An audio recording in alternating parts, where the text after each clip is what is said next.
আওয়ামী লীগের বিরুদ্ধে মামলা তুলে না নেয়ায় বৈষম্য বিরোধী ছাত্র আন্দোলনের প্রধান সমন্বয়ক আহসান হাবিবকে কুপিয়ে আহত করেছে দুর্বৃত্তরা। এই লড়াইয়ে জিতবে কারা? বঙ্গবন্ধুর সৈনিকেরা।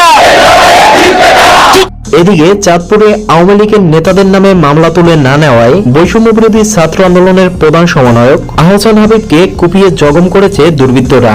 এ নিয়ে থমথমে পরিবেশ চাঁদপুরে। সকালে হাইমচর সরকারি কলেজের সামনে মিরাজ, জুয়েল ও সিয়াম নামে 3 যুবক তাকে ধারালো অস্ত্র দিয়ে কুপিয়ে আহত করে। পরে তাকে চাঁদপুর সরকারি হাসপাতালে ভর্তি করা হয়। আহত আহসান হাবিব জানান, গত 4 আগস্ট হাইমচর উপজেলায় শিক্ষার্থীদের আন্দোলনে হামলা চালায় আওয়ামী লীগের নেতাকর্মীরা। ওই ঘটনায় গত 17 আগস্ট উপজেলা পরিষদের চেয়ারম্যান ও উপজেলা আওয়ামী লীগের সাধারণ সম্পাদক নূর হোসেন পাটোয়ারি সহ 43 জনের বিরুদ্ধে মামলা করেন তিনি। সেই মামলা তুলে নিতে তাকে বারবার হুমকি এবং এই হামলা চালানো হয়েছে।